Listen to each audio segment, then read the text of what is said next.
Hi everyone, this is Tina Ward, sharing some information about one of the best and most affordable risk management solutions for financial institutions of all sizes, the Fraud Detective Suite from CONIX Systems.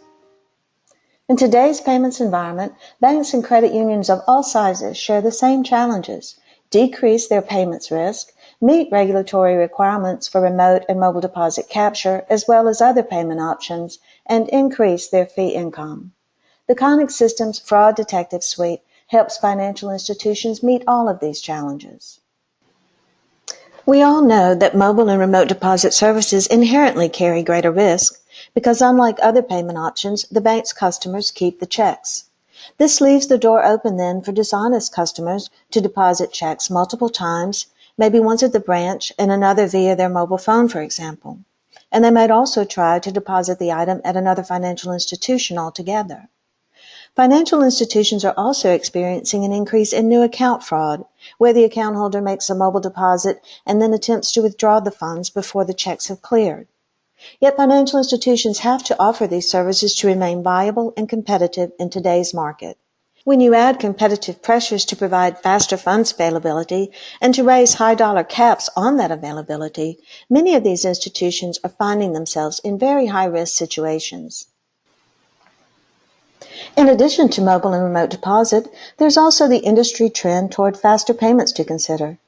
With the current push toward same-day settlement of ACH transactions, same-day representment of returned payments, and processing payments in real time, the risk for fraud and duplicate payments is at an all-time high. There are equally alarming trends with debit card fraud, where criminals are cashing out compromised debit cards and avoiding detection until it's too late by staying below a certain dollar amount. There's no denying that there are countless ways these days that someone can defraud banks and credit unions, resulting in unprecedented risk. And what exactly are the risks? Specifically, financial institutions are at risk for the loss of the funds, of course, but there's also the cost associated with the institution's adjustment process that's required to resolve the incident. And then you have the more intangible but equally costly fallout of negative customer impact and damage to the bank or credit union's reputation as a reliable financial institution. The primary objective of the Fraud Detective Suite is early detection of fraud and duplicates for both payments that are drawn on the bank of deposit and other institutions. With the Fraud Detective Suite, financial institutions can safely extend popular deposit options to their customers in spite of the potential risk. But that's not the only objective of the suite. Industry regulatory agencies like the FFIEC, for example, are also attempting to address the increased risk for fraud and duplicates by requiring financial institutions to identify, track, and monitor fraud and duplicate events. Additionally, institutions are required to measure customer suitability for higher-risk payment offerings like mobile and remote deposit. The Fraud Detective Suite helps financial institutions do both. Another growing problem for financial institutions today is what's often referred to as the incredible shrinking fee income. Many institutions attribute the shrinkage in late payments and overdraft charges to the expansion of online and mobile banking tools. These tools help bank and credit union customers keep a closer eye on their accounts. Increasing pressure from consumer protection agencies like the Consumer Financial Protection Bureau is also a likely factor in this decline, since it brings tighter scrutiny and public awareness to fee practices. Clearly, another factor in the decline is increasing competitive pressure from non-banks for the deposit account business, from check cashing stores, retailers, and other niche payment processors. In just a moment, I'll tell you about a component of the Fraud Detective Suite whereby banks and credit unions can offer payment verification services to these same non-bank entities on a fee basis. So let's take a look at the components of the Fraud Detective Suite. The suite includes both fraud and duplicate detection. To address this highly accelerated payment risk, financial institutions must narrow the window of time that the customer has to withdraw the funds before the fraud is detected. Today, detecting fraud and duplicates before the payments post to the customer's account is critical to avoiding the associated losses and preventing innocent customers from being affected. The fraud and duplicate detection components of the suite do exactly that. And these components also offer the capability for other bank systems like teller, ATM, mobile, and remote deposit systems to inquire in real time to see if the payment is a fraud or duplicate before releasing the funds. Even further, extending detection across banks and credit unions closes the gap for deposits drawn on other institutions. The cross-bank inquiry capability identifies fraud and dupes across institutions prior to presenting items for payment to the owning institution. If the paying institution confirms a payment as being fraudulent, the presenting institution might place a hold on the funds pending further review or potentially reject the payment outright. In addition, the cross-bank inquiry switching technology supports non-bank network members, opening the door to a new source of fee income whereby payment validation services can be extended to merchants or retailers and check cashing stores. Finally, the suite includes on-demand, real-time customer risk scoring. Bank or credit union systems like mobile and remote deposit can inquire on a customer's risk score to determine whether to provide access to these deposit channels or to determine how soon to release the funds to the customer. The fraud detection component of the suite itself can also inquire on customers' risk scores to determine how to handle payments that appear suspect. For example, the funds for a suspect payment for a low-risk or good customer might be released, while a suspect payment for a high-risk or bad customer could be held back for further review. In addition to these critical risk management functions, the Fraud Detective Suite provides institutions with some features that make it easy for them to accommodate their legacy systems and existing processes. The solutions accept and process items across all channels, including mobile or remote deposit capture, image exchange, ACH, debit card, wire, teller, ATM, and online banking systems. And the solutions can process the payments both directly as real-time item inquiry and through the institution's item processing systems for batch processing. The solutions also accept information from the bank's core systems as needed to apply the fraud controls that the institutions select or to calculate customer risk scores. So together, the components of the Fraud Detective Suite help organizations to decrease fraud losses, reduce adjustment expenses, and protect the institution's customers as well as their own reputations, comply with regulatory guidelines, and generate fee income. The Fraud Detective Suite provides a very streamlined solution by automating as much of the process as possible. As payments come in from the various sources, the fraud suspects are identified by applying the fraud controls you specify, and the duplicate suspects are identified by a data match. Since the representment of returned items is the biggest source of false duplicates, they're automatically filtered out up front. You can also define your own filters for recurring false duplicates, such as rebate checks or customers who print their own checks and reuse serial numbers for recurring payments.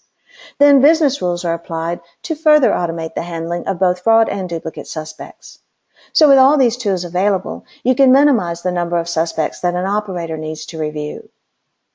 Once all the suspects have been decisioned, the results can be integrated back into the payment systems for automated resolution of the confirmed fraudulent and duplicate payments. Now I'd like to demonstrate some of the key functions of the Fraud Detective Suite. Due to the high degree of automation, the only areas of user interaction in the system are the administrative tasks for setting up and monitoring the system, and the operator review of suspect payments as needed. First, let's take a look at how the fraud controls for fraud detection are specified. Fraud controls are defined by account group, and you can set up the account groups any way that best fits your institution. For example, you can have a retail or personal account group, or a commercial or large business account group. Basically, any set of accounts that share typical behaviors or history, such as frequency and amount of deposits or debits, can be set up as an account group. You can then choose from a set of fraud controls that are common indicators of fraudulent activity, such as an unusually large debit amount, and you can specify what the amount threshold is. There are various options that check for unusual frequencies and amounts for both debits and deposits, such as check velocity, daily deposits greater than average, deposit amount greater than average, deposit velocity, and others. You can look at unusual events such as a change of address and check order occurring within a short window of time. You might also flag transaction activity for new accounts as something to keep a close eye on. Keep in mind that you can use the fraud controls in conjunction with the business rules to further screen the payments for indicators of fraudulent activity. So let's look at how easy it is to define business rules. You can define business rules for automated handling of both fraud and duplicate suspects. Let's add a rule that checks any payment for a new account over a certain dollar amount.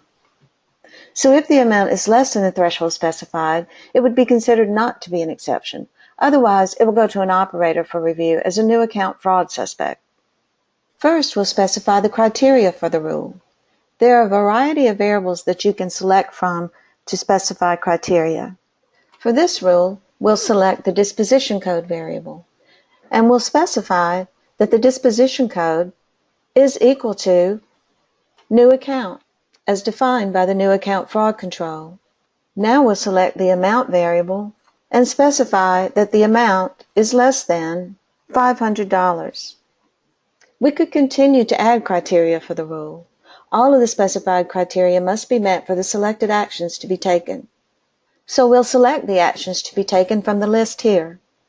First, we'll set the item disposition to not an exception. We'll also mark the item as having been reviewed, so it will not be forwarded to an operator for further handling. So with this rule in effect, any items for a new account $500 or greater will be forwarded to an operator for review. That's a quick overview of business rules. As you can see, they're very easy to define and manage, yet they provide a powerful way to automatically handle suspects. Now let's see how quickly and easily operators can review both fraud and duplicate suspects. The exception review screen lists units of work that contain suspects that cannot be handled automatically and require an operator's attention. A unit of work is any logical group of work that you want to send from your payment system to the Fraud Detective Suite for processing. For example, a file capture run for an item processing environment, or a batch for your ACH work. The operator typically selects the unit of work with the highest priority from the top of the list and is immediately shown the first suspect. In this case, we have a ticket for a deposit that caused the daily deposits for this account to exceed the average by the threshold of 50%, as specified in the fraud controls. This same deposit also caused the fraud control for the deposit amount greater than average to be tripped. The operator can simply accept the disposition that has been assigned, daily deposits greater than average, or they can click on the pull-down arrow and select a different disposition code. Once all suspects have been handled, the decisions or disposition codes are sent back to the payment system where they're prevented from posting to the customer's accounts. Now let's look at how the parameters for the customer risk scoring component are defined. All the work for risk scoring goes on behind the scenes between the institution's inquiring systems and the suite's risk scoring component. The institution defines its own risk categories for a range of scores. For example, we show risk categories here ranging from extremely safe to extremely risky.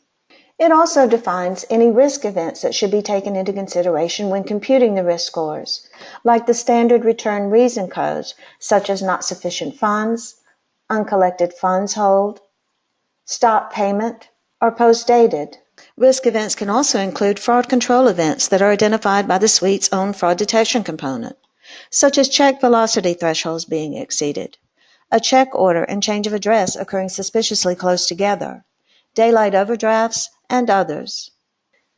Different weighting factors can be defined for each event depending on whether the payment is being deposited into or drawn on the customer's account.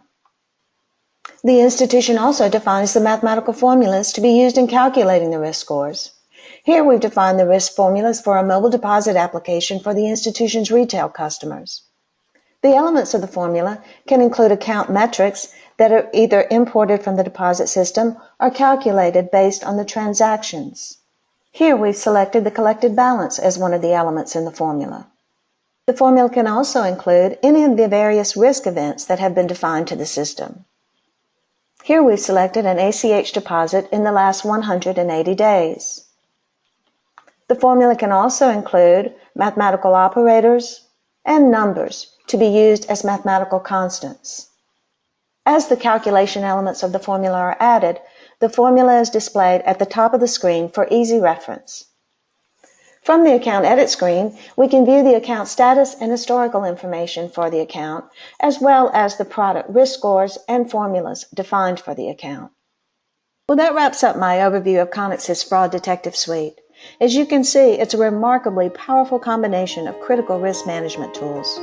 We welcome the opportunity to show you how the suite can help your institution decrease risk, meet regulatory requirements, and increase fee income. For more information, please contact Steve Fortson via the contact information provided here. We look forward to hearing from you soon.